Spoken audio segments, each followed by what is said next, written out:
Over the last few years, I've had the opportunity to travel to quite a few places, all without using credit card rewards and without breaking the bank. These are my top 10 tips for traveling on a budget. If you haven't already, do me a favor, hit that subscribe button, hit the bell, hit the like button, and we will get right into tip number 10, which is to travel in off seasons. Obviously, during holidays, during spring break, and the summer, your flights, accommodations, activities, everything is going to be more expensive around those times. So if you can, it is best to travel in odd months or during odd seasons so that you get the best price on your travel. Tip number 9 is to book flights and accommodations in advance. Book all of these things with plenty of time left until your trip. So a couple of months out or a month out is probably best. If you can do it even sooner, great, but the closer that it gets to the date that you're leaving, the more expensive that it's going to get. If you are taking a Europe trip, you can definitely get really cheap flights if you book a couple of months out. You can get flights or train tickets for anywhere between like $30 and $70 round trip. And if you don't need to go round trip, you can get them even cheaper. Now, even though you do want to book your travel in advance, you don't necessarily want to book activities and tours and things like that until you get there, and I will share why later in the video. When you are booking anything, use a private browser window because your browsing history can and will affect the price that you see, and my roommate and I, we tested this and we saw this firsthand where we would both be booking the same ticket, but one of us wasn't using a private browsing window and the prices were different. For flights, I always like to use Google Flights. It's super easy to use, and if you have a flexible schedule, it's great because you can see how the price will change depending on when you want to travel. But after you find a flight that you actually want, also go to the airline's website because sometimes they run special discounts and promotions based on the destination that you're going to or on the dates that you're traveling. There's also something called hidden city ticketing, which technically, I think you can get in trouble for this. I haven't done it, but it's basically where you book a flight to a different destination that has a layover in the place that you actually intend on going to. And basically, you just get off at the layover and you ditch the last leg of your flight. You know, I'm not saying that you should do it. I'm not saying that you shouldn't do it. I am just bringing it up, and you do with that information what you wish. For booking trains in Europe, I used GoEuro, which I think the name has changed. It's now Omio or Omio something. I will put it on the screen. They had a really nice system where you could sort it by arrival times or departure times, and they had tickets to pretty much everywhere, and they were usually really, really cheap. I'll give you a little bit of insight into overnight trains. I did it once, would not recommend. If you're a very heavy sleeper or if you just anticipate not getting any sleep, go for it. They're super cheap, which is great, but they're kind of awful. They're just like little tiny boxes that you know, are sleeping in with like 3 other people, and the whole night is like, ah! I mean, if it's like $40 versus $400, we can make it work, but you also get what you pay for. Tip number 8 is to skip the hotel. And again, this depends on your preference, but if you're young and you don't mind a dorm type setup, then hostels can be a really great way to go, especially if you are traveling alone. Hostelworld and TripAdvisor are great for finding hostels and for finding reviews, but when you are actually booking a hostel, book it through the hostel's website, if they have one. Now, not every hostel will have their own website, but if they do, a lot of times they will give you a discount for booking directly with them. If you're not really into the whole dorm type setup thing, a lot of hostels do actually have private rooms, and it's basically like a hotel room, you just don't have the amenities of a hotel. Hostels are great if you're traveling alone because they'll host group dinners or group activities, and a lot of times they'll also give discounts because obviously if they have a large group of people going somewhere, they can get better rates. I actually think that the biggest upside of hostels is that almost every single one of them has a free luggage storage room. So if you get to the city before check-in or if you are leaving after your checkout time, you have a place to keep your luggage, usually for free, and you don't have to worry about dragging it around the city with you. Another option is, of course, Airbnb, and I feel like this doesn't really need an explanation. It's where you rent out a room or a house, and that's where you stay. But what I did want to say is that Airbnb has referral codes and you should definitely use them. So my friends and I would do this where we would all refer each other if it was our first time using Airbnb. And since we were all staying in the same place anyways, we would just earn points on one person's account and get a discount basically when we were staying somewhere. So first, ask your friends if they have Airbnb accounts and if they can refer you, because then they will earn credits, you will earn credits, everybody wins. But if they don't have an Airbnb account, I will put my own referral link down below. You get $40 off your first stay, and then you can start referring your friends and earning $25 credits. Tip number 7 is to only pack in a backpack. And I know it seems hard, but I promise it's not that bad. Just don't do what I did and don't use a college canvas backpack because it gets wet and it's not good. Get a nice quality backpack, but only bring that.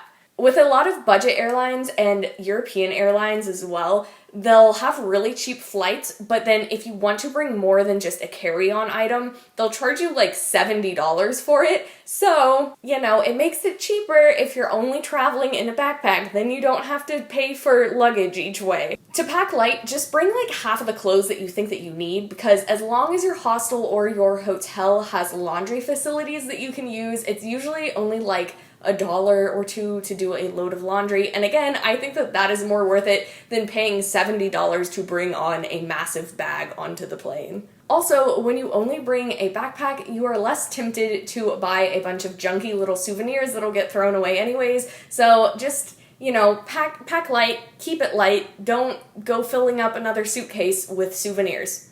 Tip number 6 is to eat like a local. So the basic things that everyone says are like, bring food to the airport, pack snacks so that you don't get hangry. Okay, great, good. All of that, yes, accurate. But when you are actually looking for meals, that is where you can waste a lot of money on really bad touristy food. So if you're near a large tourist attraction or touristy area, just try walking like a block or two away, and usually there will be smaller family-owned restaurants and the food is going to be a lot better and a lot cheaper. And don't be afraid if you see locals walking around or if you go into local shops or things like that, don't be afraid to ask them where good places to eat are, because they will probably tell you. Also, if you're in an Airbnb, you can ask your Airbnb host because they will usually know. You can also save money on food by going to local markets. You can make a little event out of it and make a little picnic and go somewhere fun or do something like that. But depending on what country you're in, do be careful of street food and just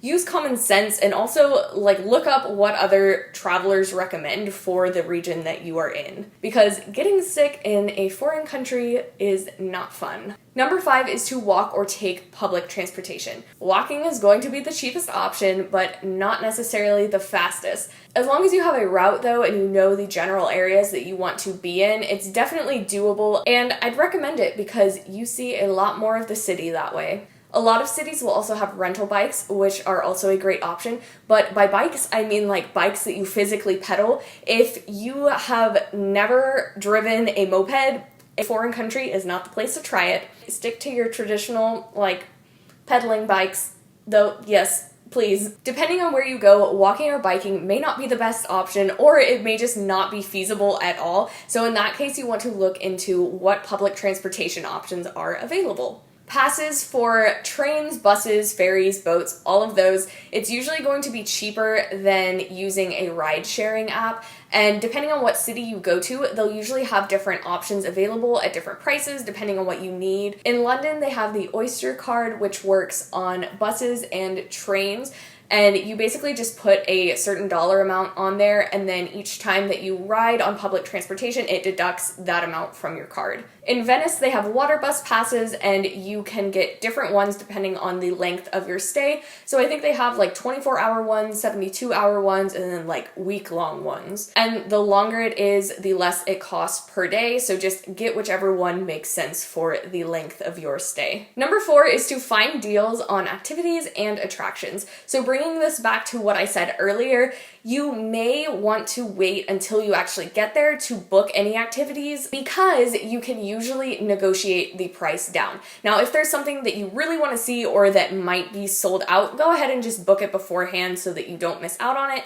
But if there are other things where you're like, maybe I'll do it, maybe I won't, wait until you get there. If you are a student, bring your student ID and your visa to everything because you will be able to get a lot of discounts on things that you probably didn't think that you could get discounts for. A lot of museums and even some hostels will give you discounts just for being a student. Or if you're already graduated and you still have your student ID, that works too. Sometimes once a week or once a month, some galleries and museums will have a free day, so definitely look into that before you go. The only downside to these days is that, as you can see in this clip, it gets a little crowded. Something that you should do is to haggle the heck out of people trying to sell you tours outside of major tourist attractions because they will go down in their prices. They usually have a few set times that tour groups leave, and these groups are almost never full. So as it gets closer to their departing time, they get really desperate to fill the spots, and you can usually negotiate the price down. So if they're like $40 for a tour, you can be like $10 and I'll go on the one leaving now. And after you go back and forth, you can get like a $20 guided tour of the Colosseum and Roman Forum, which doesn't really make sense because they didn't make any money off of that. It's also pretty easy to do when you have another person traveling with you because these tour selling people will come at you with a price and then you can be like, for both of us, and sometimes they'll just straight up say yes, but other times they will want to negotiate with you, but you can usually get a better deal if you have someone else. Tip number 3 is to figure out your phone plan. Do not let your phone provider rip you off. If you have no foreign travel plan added to your normal plan, they will charge you insane amounts to use your phone every day. And even if you do add on a plan, it's usually like $60 to $120 just for a very, very small data limit. And if you go over that, they charge that to your account again. So when you're not on Wi-Fi, just turn off your phone data, or if you are in that country for an extended period of time, you can get a SIM card, and they're usually like $20, but it'll make sure that your phone works in that country. You can download offline maps with Google Maps where it just saves that city's map to your phone and you can access it without data.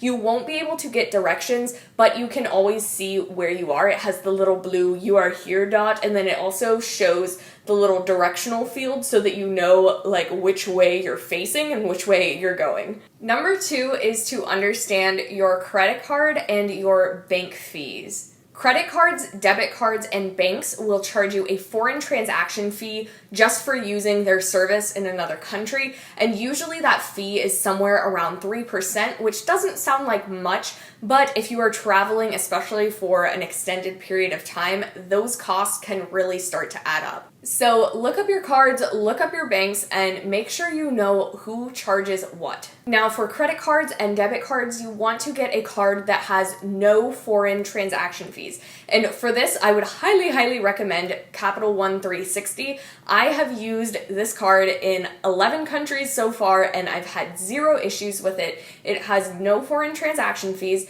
and there are also no fees at ATMs, which is really nice when you need to take cash out, because usually other banks and other companies will charge like $5 per transaction or a certain percentage per transaction at an ATM. So if you are interested in that, I will leave a referral link down below to the Capital One 360 account. Something to take note of is that when you buy something in a foreign country, sometimes on the card reader, it will ask you if you want to pay in US dollars or in the local currency, and always, always choose the local currency. The reason for this is because whether or not you have a transaction fee card, when it asks you that, if you choose US dollars, it's actually the merchant that is charging you a transaction fee, and they get to choose what that amount is. I had the fortune of experiencing this at an airport when I bought a sandwich. I accidentally chose US dollars, and then they charged me a 12% transaction fee. 12%. So just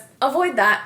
Always choose the local currency, you'll be good. So my number 1 tip is to actually use your social network. And this sounds weird, but I mean both online and in person. If you need someone to travel with, put it on your Instagram story, be like, hey, I'm going here, does anyone want to come? Or reach out to people and see if they have any friends or any family going to the location that you're going to be at. This is by far what saved my roommate and I the most money. We would go and stay with friends of friends or family of friends or extended family, things like that, and it saved us so much money. If you have a skill that is useful for advertising, or if you have a large online following, you can definitely leverage that to get free food and free accommodations. And you don't have to be like weird about any of this, about like asking friends or asking restaurants or hotels. Like, don't be weird, don't be rude, but you know, as long as you're tactful, it never hurts to ask. So I hope that some of these tips were helpful. If they were, remember to subscribe, hit the like button, visit our blog arvibell.com, and I will see you next time.